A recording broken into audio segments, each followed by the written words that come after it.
Welcome to the TryPod, where we break down the NRL every game, every week from a punting perspective. Sorry to disappoint you guys. It's just my mean mug on the screen. Jacob Wynn barbecuing alone tonight for round 22 NRL punting preview. Clarkey is a bit crook, unfortunately. He has still sent me his Clarkey's collect, you'll be pleased to hear. So I've got a clip that I can include later on. I've got some best bets, tip from Nicole, and maybe it'll be a shorter, sharper show, but I appreciate your feedback. So I'll try and throw some questions to the audience too. Hopefully the comments come through all right.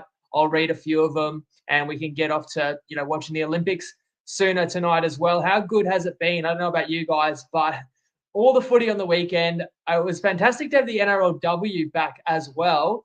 And then the Olympics every night, and you wake up in the morning and catch up what you missed as well. And our medal multi is in an outstanding position. We've already got the gold with France in the rugby sevens.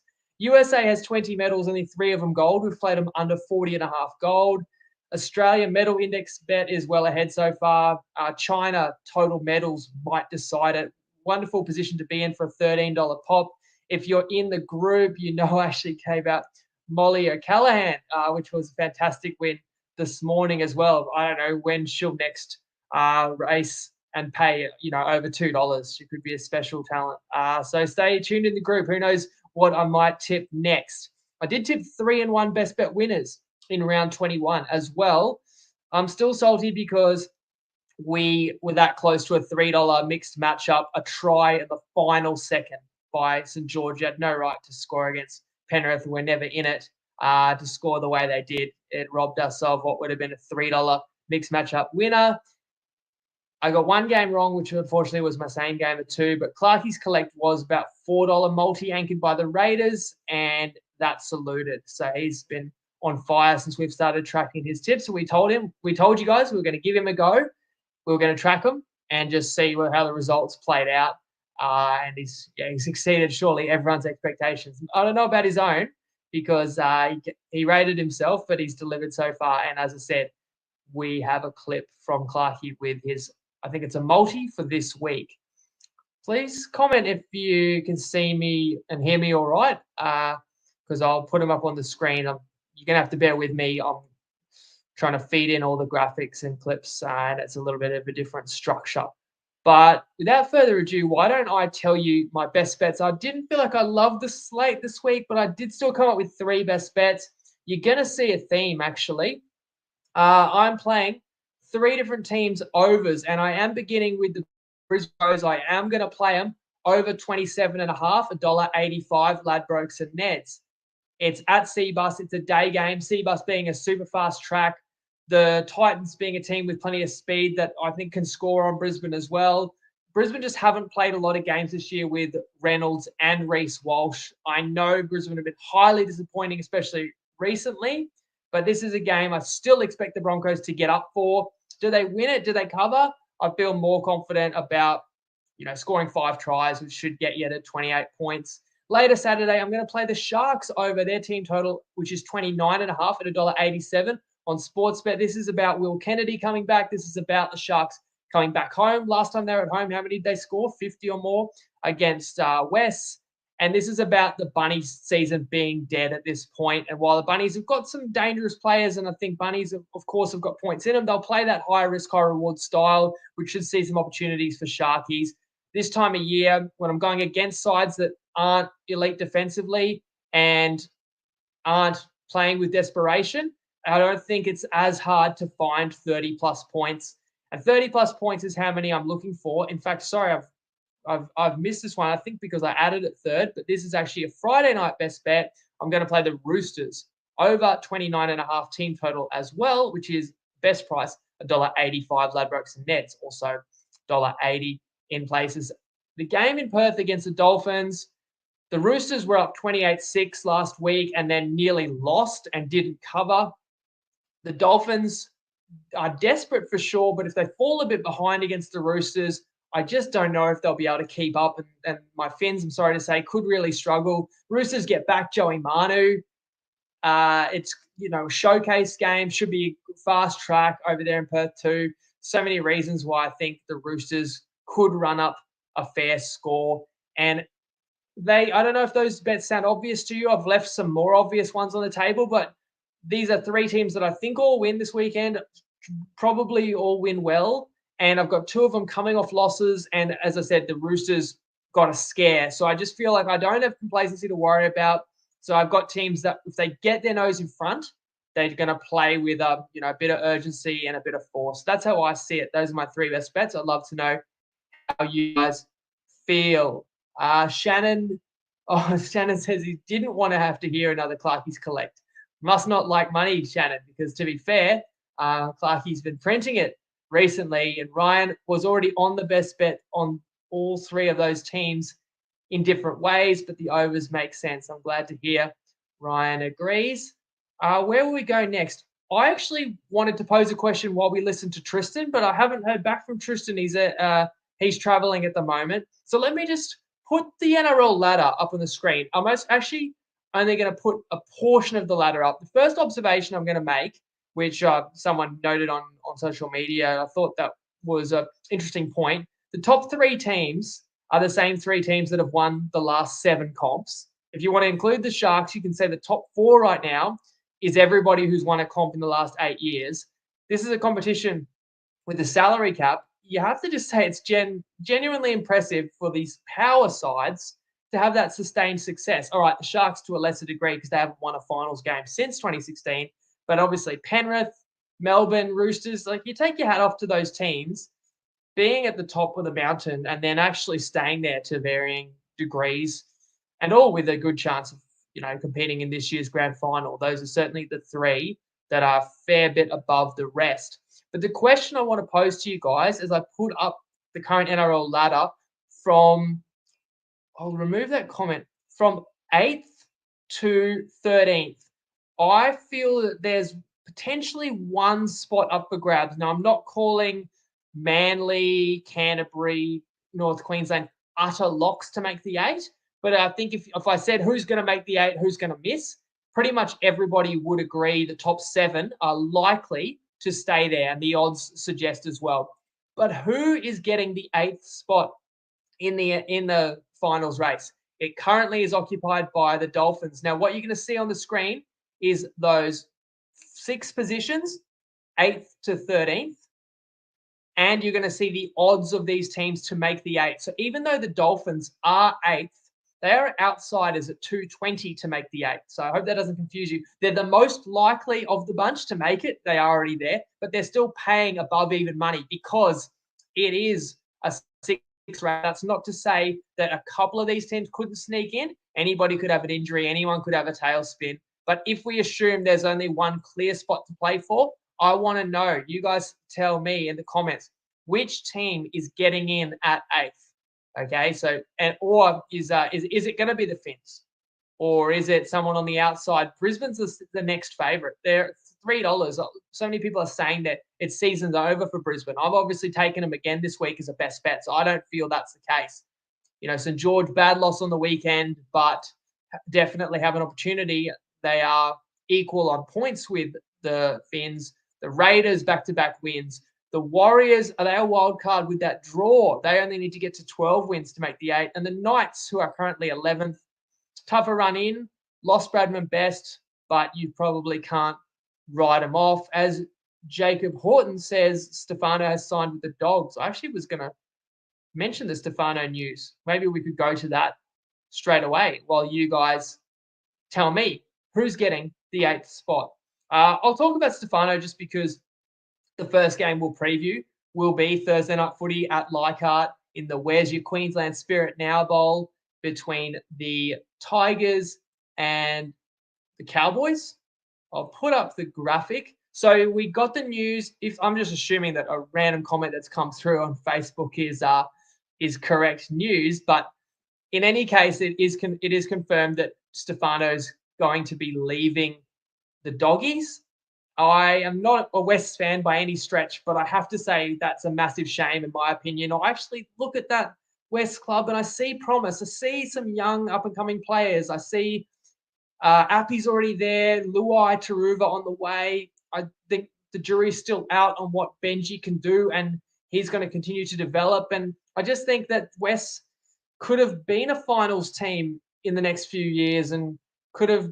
That's just the cycle that the competition goes. No matter how bad anyone is, eventually they have to come right in the salary cap league. I always feel, and Stefano should have been a part of that. But there is no guarantee, and there is a trend. And I've just talked about those teams with the sustained success, Roosters, Panthers, Storm, that defy the logic and stay at the top, despite the fact that when you win comps and make grand finals and finish top, that your players demand higher salaries and other clubs try and poach them. And we've seen that happen, and yet the strong sides have stayed strong. So if you're Stefano, are you just sick of being at the bottom of the ladder? Are you looking at these Origin series saying, I should be a part of that, and it's so hard to get in the rep arena when you're playing on a bottom four side? Whereas if Stefano was playing for Melbourne this year, you're telling me he wouldn't have cracked the Blues bench? So Melbourne was definitely a speculated side. And if you go to Melbourne, you've got a team that clearly has a promising future, great players in place, and could use an elite prop. However, if it is confirmed doggies, as now Jacob says, it will be announced on Friday. So we get inside mail there, but I think it's 50-50 Dogs or Storm, and both are pretty good choices too. I mean, the Dogs have got a very bright future. You can say similar for Melbourne, not the track record, but the strong players in key positions and certainly trending in the right direction. And if there is a position group that could be upgraded, bringing in someone who I think will be an elite prop in the competition in Stefano is a great addition. So that's how I see it. Let's see the comments here. We've got the Dolphins. Zach still saying Dolphins get in. Ryan, it's really hard to pick the final team in the 8. James says Brisbane will get the 8th spot. And someone else saying Dogs 100% are going to get Yuto Kamano. And Zach, a comment there, Cowboys top 4. I'll get to that. We'll get to that for sure. And the Cowboys are playing Melbourne in round 26. So question mark over when Melbourne chooses to rest. But I don't think anyone knows for certain yet what Melbourne's plan will be, because it depends how far ahead they are from Penrith at that point. Let's zoom into the future and say if Melbourne beats Penrith, that will completely wrap up the minor prem, and then Melbourne can rest and do however they please. If Melbourne loses to Penrith and still covets the minor premiership, then it's not going to be so simple. Someone comments, Payne Haas plays Origin from a bottom 4 side. I mean, you're not really calling Brisbane a bottom 4 side, though, are you? And I think Haas is one of the very first players picked. I'm not saying you can never get picked for Origin from a low side, but I feel like you already have done established player in this setup. And then if your team's having a bad year, a la like Mitch Moses, they knew what he was capable of. But if you haven't really proven it and dominated at that stage yet, you just rarely see players get picked from the teams that are not in form, whereas you often see the bolters coming from players that are flourishing on sides that are having success, whether the coaches just believe in, bringing in that winning mentality. Look at Api Coruscant, great example. I feel like if he's still at Penrith, he's probably still the Blues 9. Okay, that's my opinion. And again, maybe you've been a bit cheeky there, 160 sub, calling Brisbane a bottom 4 side. That might trigger some Brisbane fans, and they've done it tough enough the last 8 weeks.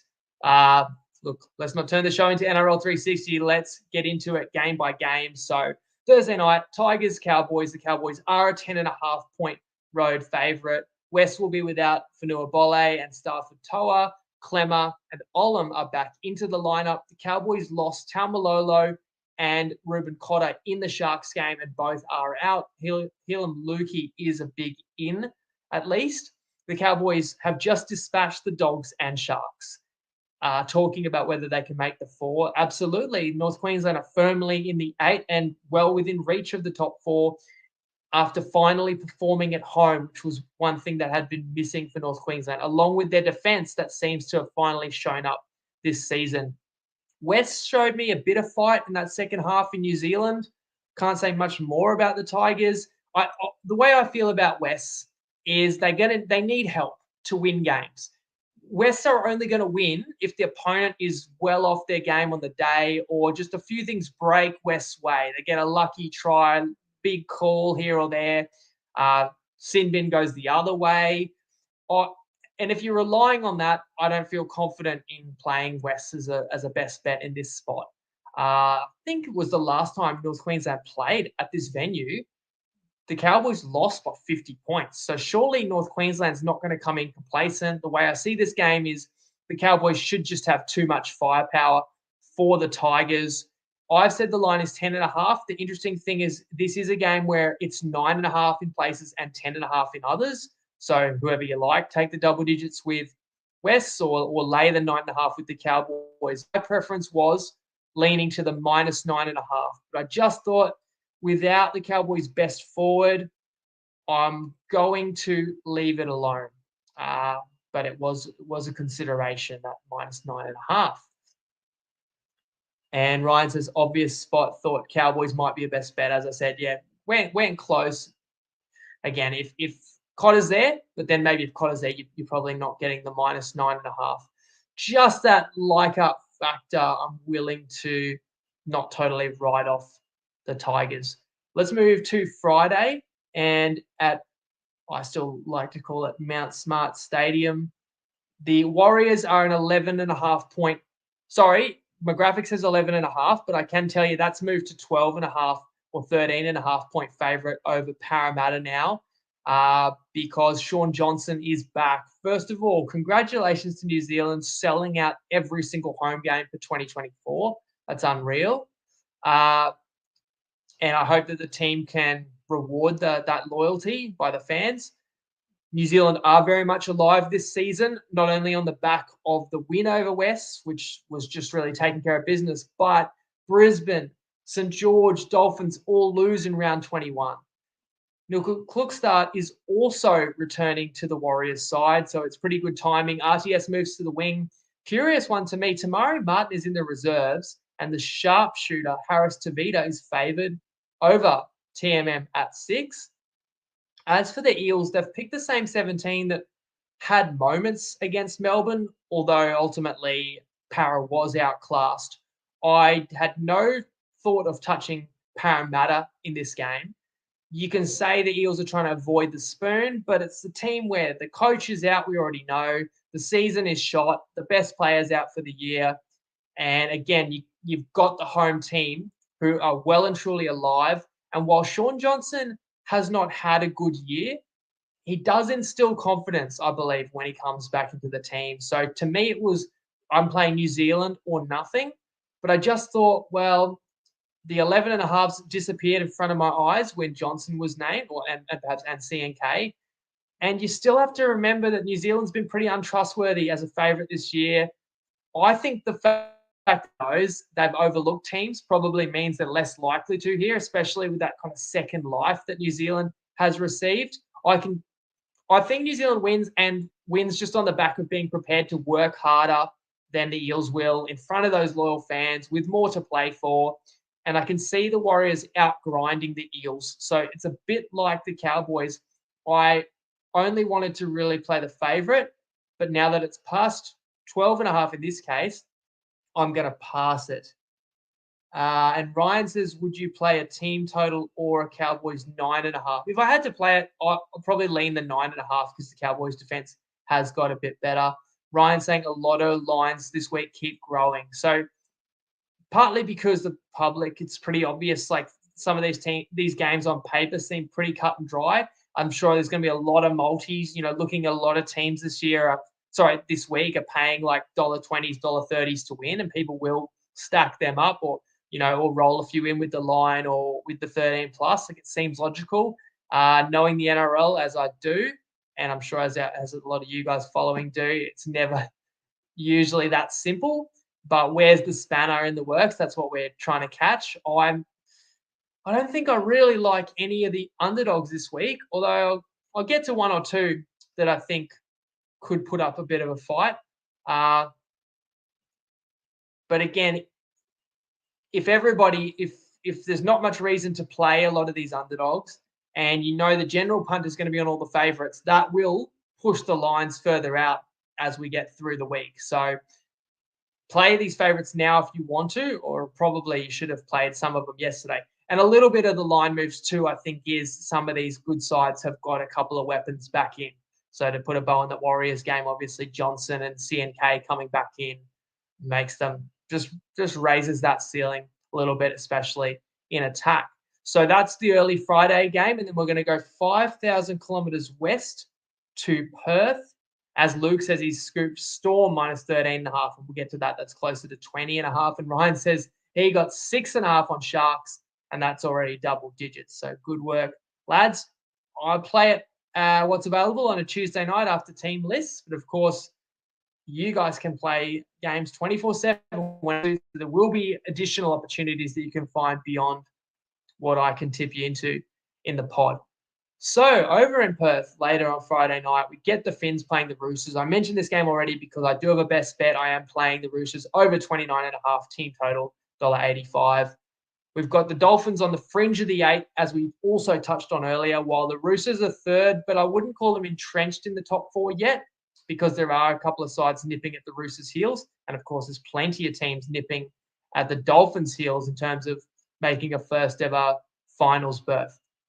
For the Roosters, in terms of personnel, they got Joe Suaalii back a couple of weeks ago, but now see the other Joe, Manu, returning in the centres.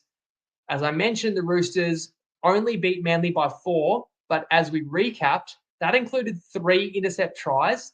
So it was a bad beat if you laid the chalk with the Chooks, and is worth noting 34-30, I'm pretty sure it was, a bit of a misleading final score. As for the Finns, they went down after bleeding 14-0 to the Titans, and once again, finishing games is a major issue. Only a week before that, the Dolphins blew a 26-12 lead in Penrith, which is just as bad when you remember all the Panthers rep players, well, not rep, but origin players, were rested. So what's the reason? Is it as simple as fitness? It's hard to argue with the results. And as a punter, you'd probably want to only play the Dolphins first halves or go against them second halves. I think the Dolphins are absolutely missing Marshall King. His ability to exploit tired defenders and just steer the team kind of around the park, bring the forwards onto the ball, that is part of it that I feel is lacking, especially in second halves. But is it a mindset thing too, that especially when the Dolphins are up, that they're still learning how to close out games, and maybe that's part of, being led by super talented but very inexperienced halfback, or still relatively inexperienced halfback. Katoa's like 20 years old, if that. As for the Roosters, I can't pick many holes in that team, and I think that the Chooks will go over to Perth and keep it very professional because they understand the importance. This time, I've talked a little bit about the Roosters absolutely feeling they can mount a premiership push, and it is a bit of last dance type of vibes for the Chooks with a serious turnover coming at the end of this year. So I'm being very selective in games where I'm going to try and bet against the Roosters, and I'm not interested in it this one. In fact, essentially when I'm playing a Roosters team total over, I do expect they'll cover the line. They are the side I like in this one. The Dolphins have made the trip to Perth before. They did go last season and, from memory, put up a good fight against a solid Knights side. And no doubt the Dolphins are desperate. But if the Finns fall behind in this game, I don't really see an easy path for the Dolphins to fight their way back in. And I've got a Roosters team that was leading 28-6 last week and nearly didn't win. So if the Roosters have any type of lead, I could only see them putting the foot to the floor further. I've got good conditions and a fast pitch, a showcase event. I'll play the Roosters over 29.5 it is, so to score 30 or more. On Saturday, sorry, I didn't update the graphic there, but the line for the Roosters hasn't changed since team lists either. That is, the Roosters are about a 10.5 point favourite. Sorry if I didn't mention that already. Then moving to Saturday, another game where I do have a best bet. Brisbane are a 5.5 point favourite at Cbus in the M1 Derby against the Gold Coast Titans. A game between two teams on equal competition points, if you can believe that, after how the first 3 months of this season played out. And just a good comment there from Ryan as well. Maybe a week for some 51 plus bets. So you often can find that on our sports bet, 150 to 1 for teams to win by 50 or more. And obviously, it sounds a bit crazy, but once the team gets down 30 or 40, sometimes the tries can run in pretty quickly. We did see that, and I actually tipped it in the TryPod group in the thread there with Sharkies against West. Just what was that? Just 2 weeks ago, 3 weeks ago, and they won by 52. So this time of year, especially the teams that don't have a great deal to play for, or even if a team goes into a game and it's once they're down 20 points, 30 points and realize they can't win, sometimes sides get a bit shell-shocked. This game's probably not a good candidate for it because this game is big for both teams. As I say, they're equal competition points, which means both sides still have a mathematical possibility to make the 8. Brisbane's is very real, in fact. Brisbane are a $3 underdog to make the 8. Like, that's not going to shock anyone if Brisbane still sneaks in there, and Brisbane still has the players to do it, I think. And while it was an awful loss to the Dogs and not one that I saw coming, I do really feel that the Dolphins losing the following day as a favourite to the Titans and being up 14-0 and then losing it, like that almost negates the Brisbane loss because it keeps those two teams equal relative to each other. And Brisbane knows they're still going to play the Dolphins. And the Dolphins are the team most likely that you're going to catch if you want to make the 8. So in terms of the probability to make the 8 or probability of finishing higher than the Dolphins, nothing really changed last weekend because they both blew games where they were at home and they were favourites. So I say all this to say that Brisbane has reason to still believe and does still control their own destiny. And you're only going to come back by taking it one game at a time. And of course, that's what you got to do in a derby game against a team that did beat you 36-34 on your home turf, which was what the Titans did to Brisbane. And that was only about 5 or 6 weeks ago. Now, the Titans named the same team that got the upset over the Finns, with Brimson again a chance to rejoin the squad from the reserves. As for the Broncos, Cobbo is out with an off-field issue that just does not sound good. If you've heard the reports, we won't touch that one. Oates is in. Piakura is back from injury and starting in the second row. So I'm on Brisbane for a best bet here. I'm playing over 27.5 at 185. And I have gone down with Brisbane. I think in the last 6 weeks or so, we've won 70% of best bets, but have not won with Brisbane. Or maybe one winner on Brisbane, but a couple of losers in there too, where I took Brisbane against St. George and against the Dogs. I will go the Broncos again with a virtually identical bet to last week. And I just love playing overs at Seabus. It seems to be the fastest track in the NRL to me. And I go back to the fact that Brisbane's offense has really struggled after they were going gangbusters earlier in the year. And I tried to caution that it was unsustainable, the numbers and the tries that Brisbane was coming up with. However, Brisbane has not played many games this season with Adam Reynolds and Reece Walsh. And you can add some extra Origin players to that as well. But just if you talk about number of games where Reynolds and Walsh both played and got through the game, it's a handful. But you have those two in this game, and that alone should account for 2 or 3 tries. And while I'm worried about the Titans with a great deal of enthusiasm, plenty of speed, the Gold Coast is also a team that can have defensive lapses. And in general, 2 bottom 8 sides this time of year, in a day game, 3 p.m., it's rarely low scoring. So for sure, Brisbane utterly disappointed us last week, only scoring 16 against the Doggies. But it's a different level of defense Brisbane's taking on, and I just expect Broncos to be a fair bit better this week. Sure, the Cobbo loss hurts a little bit. There's still enough to win with and plenty of firepower for Brisbane, I believe. And if there is just a petrol tank that's running low for the Broncos, if anything, I think that shows up just as much in defense and can make for an open style of footy game.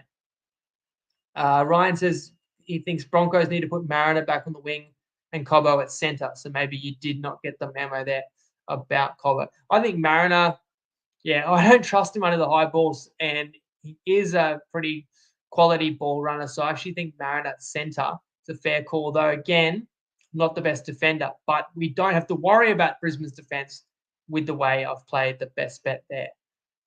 Next one on Saturday, your twilight game is down in Melbourne. And I think the graphic has the correct line there, the current line of Storm minus 19.5. Munster is going to get the start, which brings Wishart onto the interchange bench, and Farlongo doesn't even fit in the 17. The Dragons have recalled Tyrell Sloan. Laurie is back on the bench. My instant reaction to this one is that line feels pretty big. I mean, the line last week's opens the week at 15.5 against the Eels. And the Eels are a dead team, while the Dragons are fighting to make the finals and are much closer to an average team. And I mean that as a compliment. Like, they're a middle-of-the-road team, which is actually a lot better than what the majority of people predicted. Now, of course, the Dragons got destroyed last time we watched them, but Penrith's going to do that to you, especially when the Panthers are in a mood, which they were on Sunday Arvo. That was fine for our best bet. Just unfortunately, the back door still hurting for the mixed matchup. So the Dragons should bounce back from that one, should expect to, and definitely should come in and put up a fight. When you get humbled like that, you're going to have that great determination. But can you stop the Storm? The Melbourne Storm are absolutely rolling right now. They can cover any line because they can score from anywhere on the field. They're such an exciting team to watch, Melbourne, because they'll take you on. If they smell an overlap or an opening or see a tired defender, they will attack from anywhere on the field and making so many long-range breaks. And Melbourne scored 32 points against Parramatta despite having one tackle in the Para 20. Just to give you an idea. So I kind of worry that if the Storm gets a bit more ball and a bit more attacking territory, they are capable of even more. And that's why I'm not getting out in front of Melbourne, especially in Melbourne. Though I do acknowledge that the Dragons should fight them, should be tough for periods. So therefore the line seems reasonable. As someone comments, Dragons for the upset, Jeremy there, but not sure if that's tongue-in-cheek or if you feel that way. You're a brave man. But I think the Dragons aren't the worst underdog to play this weekend. Let's put it that way. Later Saturday, the third and final game I've got a best bet on is the Sharks at home to the Rabbitohs. The line is 11.5 at Shark Park. My best bet over 29.5, 187 on Sportsbet. So Will Kennedy's a big in returning from suspension, though Mulatalo and Hazelton are out for Cronulla. Cam Murray has served his stint on the sidelines as well, so returns, but sadly Souths lost Johnston in the Canberra game, which also effectively ended the Rabbitohs' year, and a poor one it has been, though I thought there was possibility of resurgence. But the Rabbitohs had to find a way to probably win that game at Redcliffe, where goal kicking hurt, and if not, had to definitely beat the Raiders in Canberra and weren't really close, weren't good enough. The Sharkies met just a solid team in North Queensland, met the better team in North Queensland. I thought the Sharkies played pretty well, but missing that top-end talent, and North Queensland are going as well as probably as well as a top 4 team recently with the scalps they've been taking. So no admirers lost for Cronulla, I didn't think, last weekend. And now the Sharkies come home and just have the edge over Souths this season. Yeah, the Bunnies have got your danger men, but I do feel that Cronulla would limit the space that would be afforded to a White and Cody Walker, Damien Cook, Cam Murray as well. But I do prefer to play the Sharkies over because I definitely feel like the Bunnies, the way that they get up for this game is like they know they're a double-digit underdog. Let's come in. Let's take some risks. Let's take some chances. Let's try some things We've got nothing to lose. Let's enjoy our footy and let's play with some flair. And that goes both ways, and it can lead to points, but it also can present opportunities for the Sharkies. So the style of game that I think Souths come in and play, I don't think Cronulla's really going to mind. And Cronulla's got enough firepower, I think, to put up. Realistically, we probably need 6 tries with the way that Cronulla kicks goals, but I feel they can get there at home. As I said before, last time I played at home, scored closer to 60 points. Just checking the comments, Ryan, good spot for the Sharks. Jeremy, Dragons, Eels, Raiders could all surprise. So very bold call, but I'll remember that, Jeremy, if any of those get up. And Ryan, another point on the previous game, if the line keeps growing for the Dragons, a 10.5 first half. If you get a line that gets to 20, 20.5, you can definitely get double digits in a first half, which could be a good way to play it too, because Melbourne can wear you down, and those long-range tries that Melbourne's so capable of have a higher likelihood of occurring second half as fatigue builds further into the game. So that's my breakdown of Sharks Rabbitohs. That again, it's another game where I did look at laying the line, being over double digits. I felt I'd rather go just a Cronulla total overs. And in fact, we've got a try score tip from Nicole, hopefully on some Cronulla players. I haven't listened to it yet. Let's all listen to it together. Hey everyone, hope you guys are excited for NRL round 22. We've got a couple of try scorer picks for this weekend, both from the Sharks on 365. We've got Daniel Atkinson at $4.25 and Jesse Ramian at $3.20. Look, they're up against Souths. AJ's gone for the season. Trell's still not back. Murray's still not back. Cody Walker looked hurt last week. He has been named, but yeah, who knows with South. They might have unfortunately given up for the season. So I really like the price for these two guys. As always, guys, Google Wiki Linktree. We've crossed 5,000 on the Discord. Our odds comparison tool and try score picks and everything else is free to check out. Enjoy the weekend. Punt responsibly.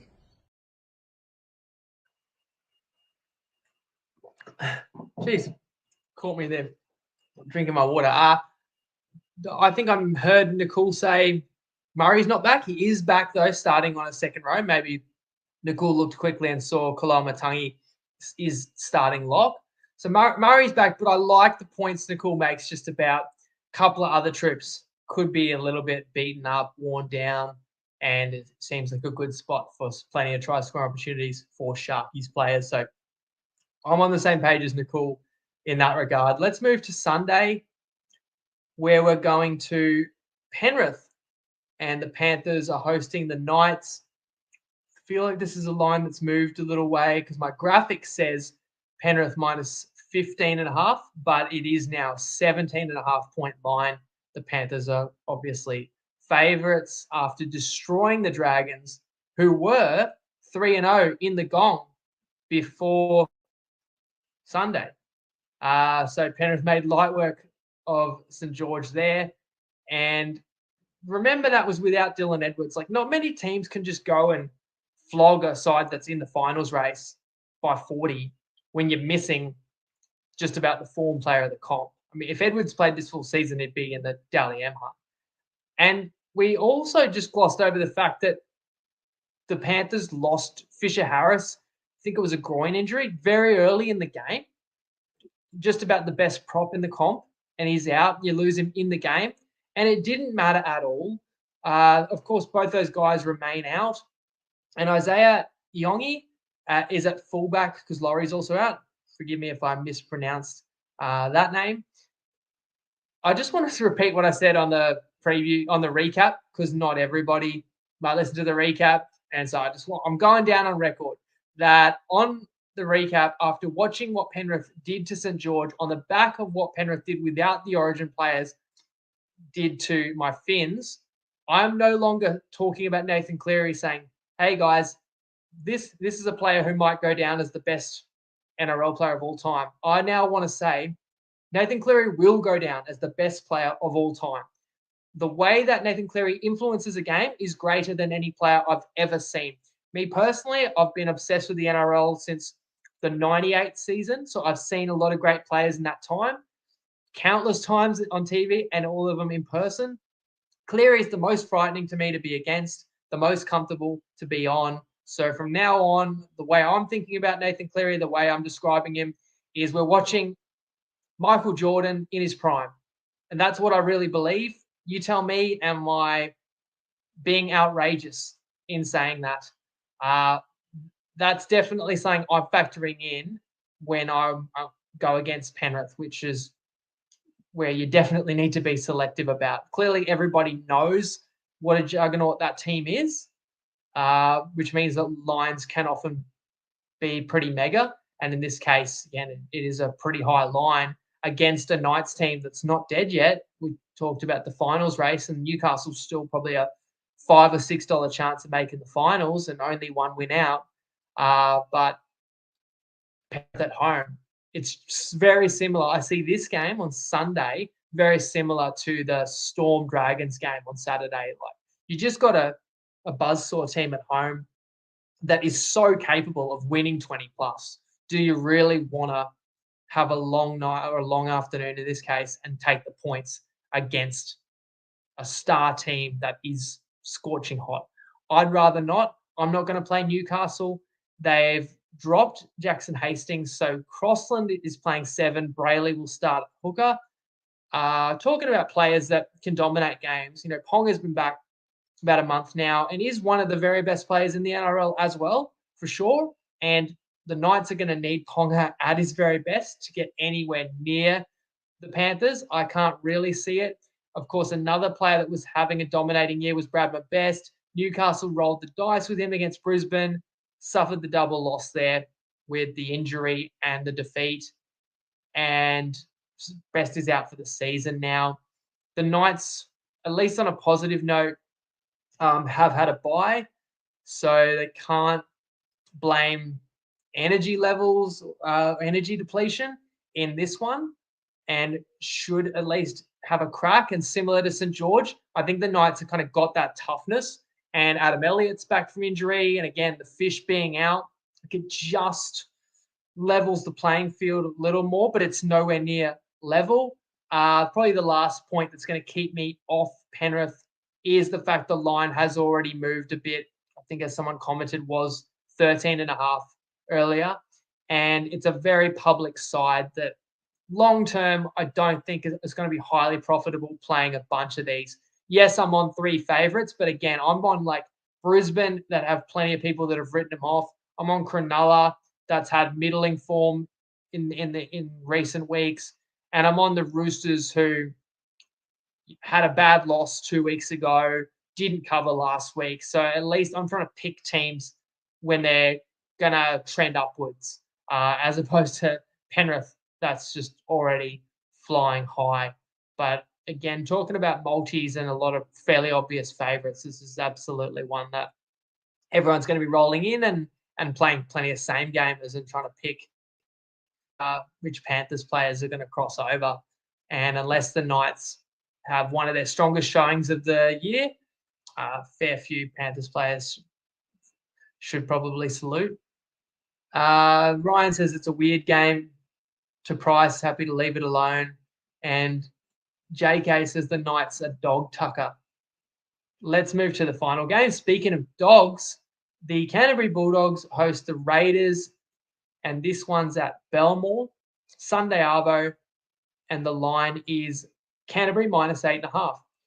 What a charmed run the Dogs have had this year. Just feels like they've captured the magic this season. Question marks were raised around Serraldo when he took over the club, but it can't really be questioned at this point. The crazy stat I heard was, which I didn't double check, but that the Dogs averaged conceding 32 a game last year and now average 16. Like, when has a team ever halved the amount of points per game? It's just astronomical. And look, I rate the Dogs. Again, go back to the start of the year and tell me how many people picked the Dogs in the top 8, right? But I had them in there, and I still didn't see last week coming whatsoever. So I definitely copped that one. That was the one best bet I got badly wrong. Now you bring in the Critter along with Addo Carr into this team that already scored 41, doing what some people described as beating a dead horse in Brisbane. So you know that the Dogs are going to be hard to handle in this one. The Raiders have picked the same 17 that kept their season alive, with a couple of consecutive home wins. Raiders, you take that luck when you get it with the goal kicking against New Zealand, and then you're dominant the following week against Souths. But what about the Doggies' home record? 8-0, unbeaten at home. Admittedly, most of those games have been at ANZ. This one's at Belmore, but I don't see that as any disadvantage or any less home advantage. Should absolutely be sold out the way the Doggies are going. So it's a similar one to Penrith and Melbourne, not on the same level, but I don't really want to get out in front of a Dogs team that I know is utterly amped, that brings back some star power. However, I'm not going to play Canterbury because they're becoming more and more public. They were so entertaining last week against Brisbane. And the Raiders are the type of side that can actually bring you down to their level, can make it ugly, and deserve a bit of respect, especially with Fogarty back now. The Raiders are a different team with what their forward pack can do and then getting on the back of Fogarty's kicking game. So the kicking duel is going to be really important in this one, Fogarty against Birdo. However, I definitely think the Dogs win it. I wasn't going to play the plus 8.5. It's probably, a great revenge spot for Magic Round. Of course, I was on the Dogs with a very low line in Magic Round over Canberra. We all know that the Dogs are clearly superior to Canberra, but did they win on that night at a neutral venue? Absolutely not. Had some freakish tries, and the Doggies are in a hole early and couldn't recover from that ultimately. So this is probably the one where the Doggies just keep rolling and win. But again, I feel like I've got to respect the Raiders. They're a team that I have not bet on a lot this year because I don't see a great deal of upside, but I was kicking myself and admitting in the recap that it was my fault for not playing Canberra as a best bet on Sunday. Just the type of team that should have been a best bet the more I thought about it. And I missed it, and I'm disappointed in that. And the fact that the Raiders won and keep the positivity and the belief and absolutely in the hunt means this game has all the greater chance of being competitive. Final word on this one will be from Clarkey because his Clarkey's Collect multi ties in to the final game. So let's hear what the legs are for Clarkey, see if he can go back-to-back on his Clarkey's Collects. G'day everyone, sorry I can't be with the show tonight, not feeling the best these past few days, but I do owe you all a Clarkey's Collect, so I'll get to that in this video. First leg is the Cowboys for 3 key reasons. Number one, they will not forget what happened last time they went to Leichhardt and faced the Cowboys, so there's no element of surprise in that game for my opinion. Number two, they are going back home for the next 3 games, so this is a spot in Sydney they'll absolutely want to nail. And final point, I expect the Tigers to be in a bit of a down spot now, knowing they are losing Utu Ikamanu. Second leg's Alofiana Khan Pereira. He's played 38 NRL games and he has 39 tries, so if he's to score 1 try in his next 2 games, he'll become just the 6th NRL player to score 40 tries in his first 40 games. Only 5 other players have done that in history. Final leg is under 52.5 points in the Bulldogs v Raiders game. Can't really see this being a game where each side fights with attack and attack. I see them both defending it down to the wire. For the Raiders and Josh Papali'i's 300th, and for the Bulldogs because we know they're a great defensive unit. And just short of $3 on Sportsbet. Hopefully Clarkey's Collect cashes again. Thank you, Clarkey. Look at the effort he goes to even when he's on his deathbed and even edits that video up with the text and with the screenshots. So he likes Cowboys. That was a lean for me. Absolutely understand that. He's gone AKP. You can't blame him for picking AKP, scoring for fun. While I'm on Brisbane in the M1 Derby, I'm definitely projecting a high-scoring game, so I can't argue with that one. And then unders in Raiders Dogs and an alt under, so he's buying a few extra points. Unders in Dogs games is very profitable this year, though it wasn't last week, but that wasn't the Bulldogs' fault. That was Brisbane falling apart at home, and I've just spoken about why I think the Raiders will fight tooth and nail and are the type of team that could make it a gritty one, which isn't for everybody, but I kind of hope that's the case because I find those can be some of the most entertaining games where it's remains in the balance and we see which team cracks or which team comes up with the big play. And this season, it's been the Bulldogs time and time again coming up with those big plays. So $3 odds anyway for Clarkey's Collect. My mixed matchup, I'll negotiate and get posted up tomorrow on Top Sport. And I'll have a same gamer with Dabble for Winnie's Kitchen. You'll see that across your social media feeds Friday or Saturday. Stay tuned in the group again if I do just find you any more winners in the Olympics. Tonight, the highlight for me is going to be the women's rugby sevens, where Australia and New Zealand both just look unbeatable and are on a collision course. And I think the semis will definitely assume both those countries take care of business around midnight. And then the final, I think, is like 5:30 a.m., something like that tomorrow morning, which is definitely going to be worth getting up to watch the gold medal game there. Really, I find sevens really entertaining. And I was having a few punts and going around in the men's. And I'll post anything if anything really stands out to me in the women's. I haven't decided yet who the value is. I think New Zealand's going to be a favourite in that final, probably around $1.50, $1.60, and Australia around the $2.40, $2.50 in the final. And at the moment, I feel like that's probably fair, but I don't know. Maybe I'll talk myself into the Aussie girls, but we'll see. Thanks for tuning in and tolerating a one-man show tonight, guys. As always, let me know what you think of my best bets and what else is standing out to you. Hope Clarkey can recover, and then if he can join me Sunday around 6 to recap it all. Let's keep these winning weeks stacking up. Let's keep trying to find more best bet winners than losers and see if we can actually overtake the loss column there. We've gone well the last few weeks, but I never take anything for granted, especially after what I've been through this season. But thank you for going through it with me, guys. And I'll see you on Sunday. Have a great week. Lego.